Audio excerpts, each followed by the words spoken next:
শিক্ষামন্ত্রী মিলন ভাই খুবই সজ্জন মানুষ, ভালো মানুষ, এ ব্যাপারে কোনো সন্দেহ নাই। কিন্তু একজন মানুষের জীবনের সবচেয়ে বড় যেটা অর্জন, এরপরে তাকে আর কোনো দায়িত্ব দেওয়া মানে উচিত না। উনার সবচেয়ে বড় অর্জন উনি করে ফেলেছেন 2006 সালে। নকলের বিরুদ্ধে উনার যে সংগ্রাম, এটা জাতি সবসময় স্মরণ করেছে, ভবিষ্যতেও করবে। কিন্তু এই ধরনের মানুষ ওই বড় অর্জনের পরে যে হ্যাংওভার, ওই হ্যাংওভার থেকে বেরোতে পারবেন না। এই কারণে উনি 2006 পর থেকে বেরোতে পারছেন না। কিন্তু উনি ভেন্টিলেটর থেকে উকি দিচ্ছেন, জানালা থেকে উকি দিচ্ছেন, উনি বলছেন যে উনি নকল সামলাবেন। কিন্তু এখন তো নকল তো সমস্যাই না, এবং নকল আর হবে না। এই কথাটা আপনি যাদেরকে বলছেন, আপনি জানেন না যে তারা নকলকে ঘৃণা করে। এই প্রজন্ম নকলকে ঘৃণা করে, আপনি তাদেরকে বলছেন নকল আর হবে না। এবং এত মজা উনি পেয়েছেন, উনাকে নিয়ে যে ট্রল করা হচ্ছে, উনি এটাও বুঝতে পারছেন না। উনি পার্লামেন্টে ওইটা আবার রিপিট করেছেন।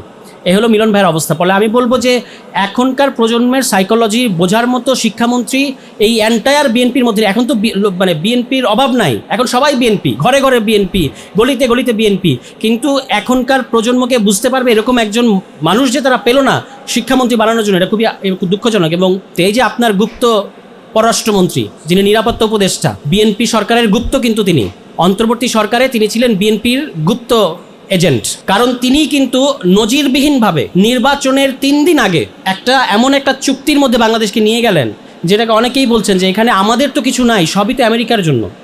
এটা 3 দিন আগে তিনি নিয়ে গেছেন। এবং হি ইজ দি অনলি গাই, গণ অভ্যুত্থানের বিগেস্ট বেনিফিশিয়ারি যদি বলেন, এটা হচ্ছে এই পররাষ্ট্রমন্ত্রী। আমরা তাকে চিনতাম না। কোথা থেকে আসলেন, উড়ে এসে জুড়ে বসলেন, নিরাপত্তা উপদেষ্টা হলেন, ফ্ল্যাগ উড়িয়ে উনি শপথ নিতে গেলেন, আরেকটা ফ্ল্যাগ নিয়ে তিনি শপথ নিয়ে বের হলেন। এবং বিএনপির এখন যেভাবে তারা আগাচ্ছে, আমরা প্ল্যান কিন্তু বুঝে গেছি মাননীয় প্রধানমন্ত্রী, আপনার প্ল্যান আমরা বুঝে গেছি। যে প্ল্যান হচ্ছে আগামী নির্বাচনের সময় আপনি কিভাবে আপনার দল নির্বাচনকে ম্যানিপুলেট করবে, এটার অনেক আলামত আমরা এখন থেকে দেখতে পাচ্ছি। কিন্তু মোদ্দা কথাটা হচ্ছে, জেনজি এই গণ অভ্যুত্থান করেছে। আমি মনে করি যে আমরা জনগণ বলি ঠিক আছে, কিন্তু এই গণ অভ্যুত্থানটা মূলত এটার হিস্টোরিক এজেন্ট হচ্ছে আমাদের জেনজি প্রজন্ম। এবং এই প্রজন্ম গণ অভ্যুত্থান করেছে। আপনারা ভাবছেন যে ওরা তো টায়ার্ড হয়ে গেছে, বাট আপনারা বুঝতে পারছেন না, ওই যে পরীক্ষা দিয়ে বের হয়ে আসা ক্লাস 8-এর বাচ্চাটা, ক্লাস 9-এর বাচ্চারা যে আপনাকে যে ট্রল করতেছে, ও যে আসছে, এই ঢেউ আপনারা এখনও টের পাচ্ছেন না। আমি বাংলাদেশ ছাত্রপক্ষকে শুভেচ্ছা জানাই, তারা অভিনন্দন জানাই যে তারা লম্বা সময় ধরে এই আলোচনাগুলোর আয়োজন করছে, বিভিন্ন পক্ষকে যুক্ত করছে। এই নির্বাচন পরবর্তী সংস্কারের যে বাস্তবতা তৈরি হয়েছে, সেই বাস্তবতার ব্যাপারে সরব একটা ভূমিকা আমরা দেখতে পাচ্ছি। এটা খুবই জরুরি।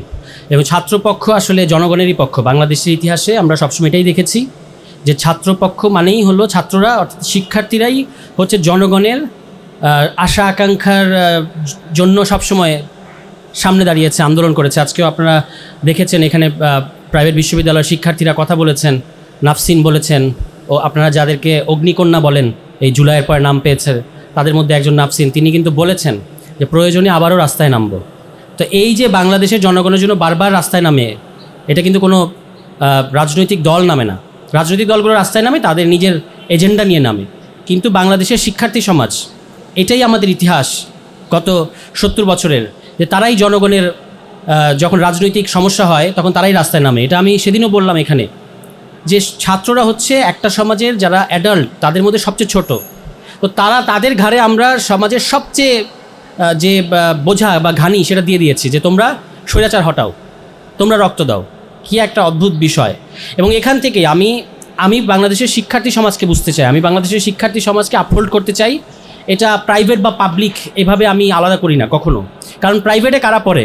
আমাদের পাবলিকের সন্তানেরাই পড়ে। এখানে যারা বসে আছেন, সাদিক কিংবা নাফসিন কিংবা অনন্যা, তারা তো আমাদের দেশের জনগণেরই সন্তান।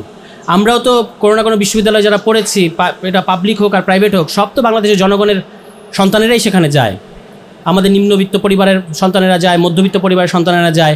ফলে আমার জন্য প্রাইভেট আর পাবলিকটা আলাদা করাটা গুরুত্বপূর্ণ না। আমি দেখেছি এটা জুলাইয়ের পরে এটা প্রাইভেট বনাম পাবলিক, এরকম প্রাইভেটের স্টেক, পাবলিকের স্টেক, এই ধরনের কথা এসছে। আমার এটাতে খুব বেশি আগ্রহ নাই। আমার আগ্রহ হচ্ছে আমি এই জেনারেশনকে ডিফেন্ড করতে চাই এবং এই জেনারেশনের সাথে থাকতে চাই। তারা যে বড় ঘটনা ঘটিয়েছে, এই বড় ঘটনার পরে বড়দের যেটা দায়িত্ব, বড়রা তো ঘটায় নেই ঘটনাটা ঘটিয়েছে ছোটরা। এখন বড়দের যেটা দায়িত্ব, যে ছোটরা রক্ত দেওয়ার পরে আপনারা মসনদে বসেছেন, এখন আপনাদেরকে ডেলিভার করতে হবে। এই ডেলিভার করার ক্ষেত্রে আমরা তাদের নানা ধরনের কুযুক্তি শুনে যাচ্ছি।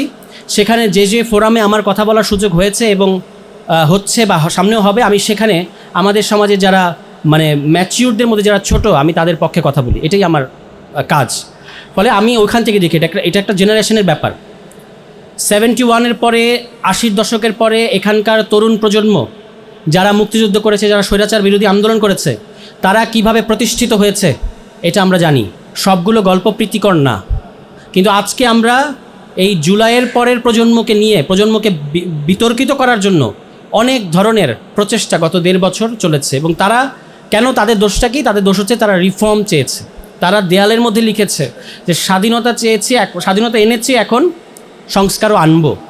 তো এই সংস্কার আনার যাত্রা কিন্তু আমাদের শেষ হয় নাই। এবং যারা এই মুহূর্তে সরকারে আছেন, তাদের আমার কাছে মনে হয়েছিল সবসময় তারা একটু অফ টিউন মানে হচ্ছে তারা এই প্রজন্মকে বুঝতে পারছেন না। যেমন যাকে তারা শিক্ষামন্ত্রী বসিয়েছেন, মিলন ভাই খুবই সজ্জন মানুষ, ভালো মানুষ, এ ব্যাপারে কোনো সন্দেহ নাই। কিন্তু একজন মানুষের জীবনের সবচেয়ে বড় যেটা অর্জন, এরপরে তাকে আর কোনো দায়িত্ব দেওয়া মানে উচিত না। উনার সবচেয়ে বড় অর্জন উনি করে ফেলেছেন 2006 সালে। নকলের বিরুদ্ধে ওনার যে সংগ্রাম, এটা জাতি সবসময় স্মরণ করেছে, ভবিষ্যতেও করবে।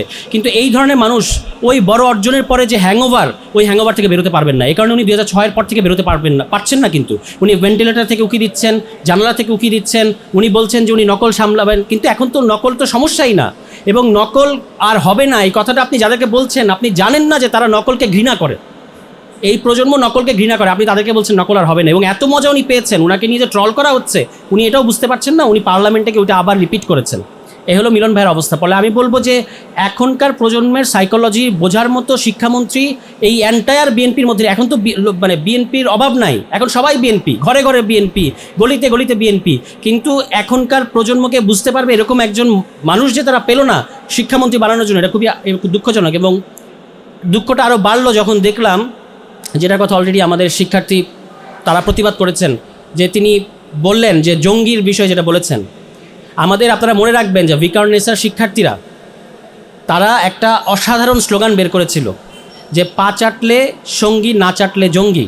এখনও কিন্তু একই প্রবণতা। আপনাদের সাথে থাকলে সব ঠিক আছে, আপনাদের কমিটিগুলোতে আমরা দেখতে পাচ্ছি ছাত্রলীগ দিয়ে ভরে ফেলেছেন, কিন্তু অন্য সবাইকে আপনারা গুপ্ত বলছেন। মানে আপনাদের সাথে থাকলে আপনাদের সাথে না থাকলে সবাই গুপ্ত হয়ে যাচ্ছে। এই ট্যাগিংয়ের রাজনীতিটা বিএনপি আবার ফিরিয়ে এনেছে। এটা আমাদের জন্য খুবই দুর্ভাগ্যজনক। কিন্তু আপনি মনে রাখবেন যে যেটা বেশি লেবু বেশি কচলালে ওইটাই শিক্ষার্থীরা বারবার বলে। বাংলাদেশে কি রাজাকার ছিল না বা নাই? আছে। কিন্তু শিক্ষার্থীরা যখন রাজাকার শব্দটাকে একটা প্রতিবাদের অংশ করেছে, এটা কেন করেছে? কারণ আপনি তাকে অতিরিক্ত ব্যবহার করেছেন।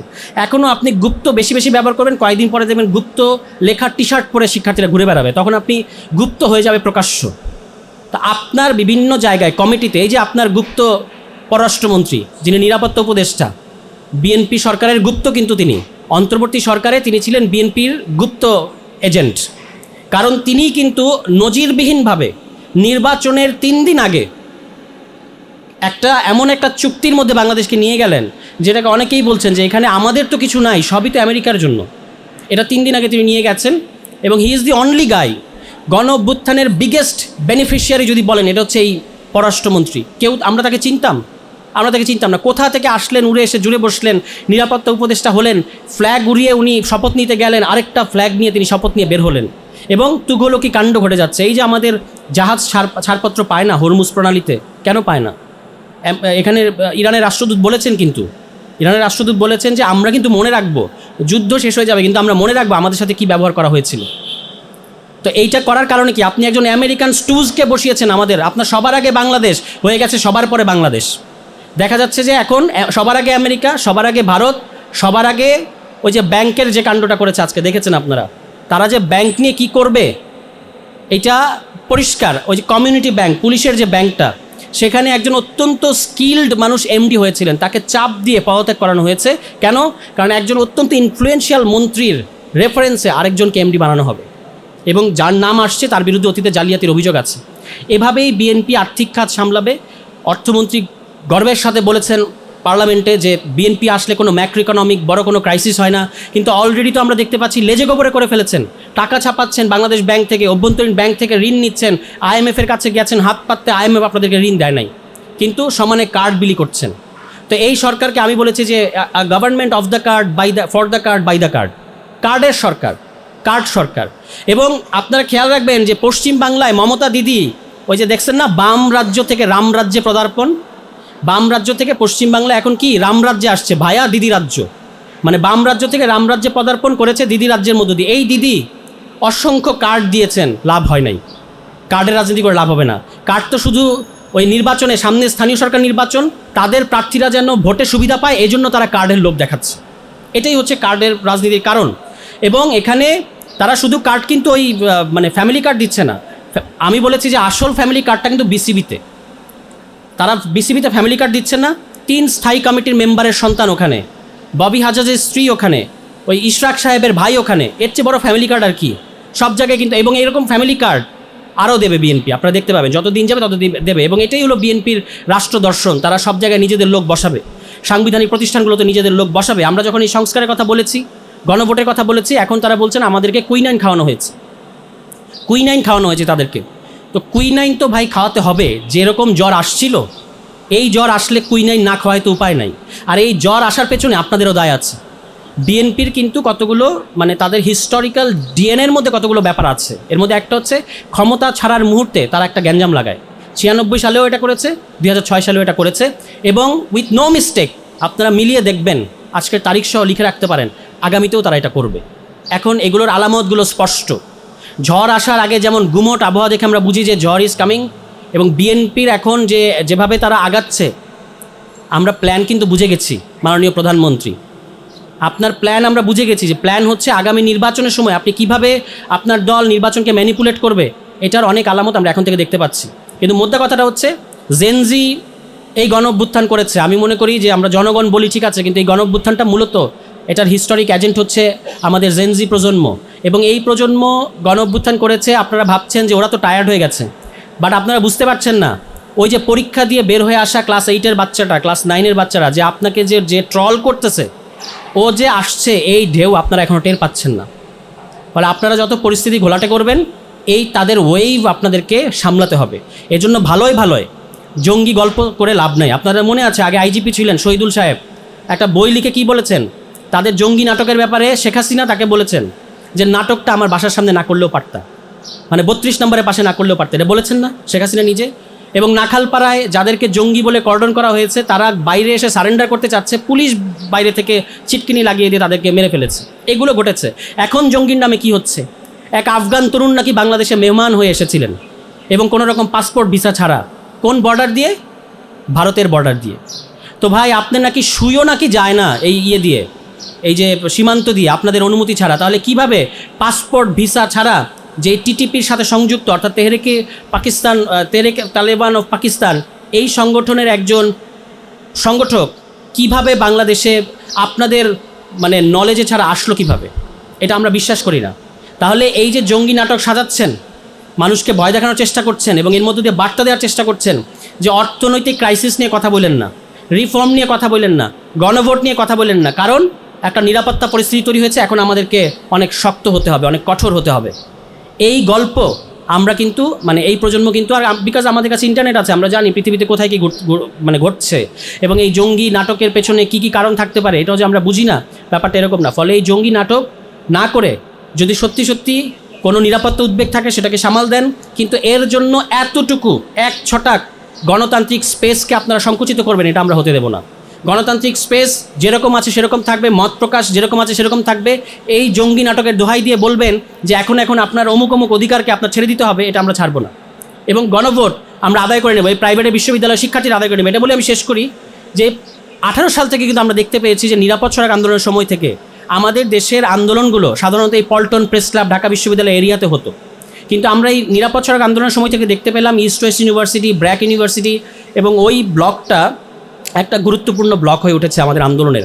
19 তারিখে সম্ভবত 18 তারিখে যখন তারা 18 তারিখে যখন তারা রাস্তায় নামলেন, আমি বাসায় ছিলাম, রাস্তায় নামার জন্য প্রস্তুতি নেব, একটু ভয় ছিল যে কি যেভাবে ব্রুটালি আওয়ামী লীগ দমন করছে। যখন আমি দেখলাম যে ব্র্যাকের সামনে শিক্ষার্থীরা পুলিশকে ধাওয়া দিয়েছে, আমি আর 1 সেকেন্ড অপেক্ষা করিনি, আমি রাস্তায় নেমেছি।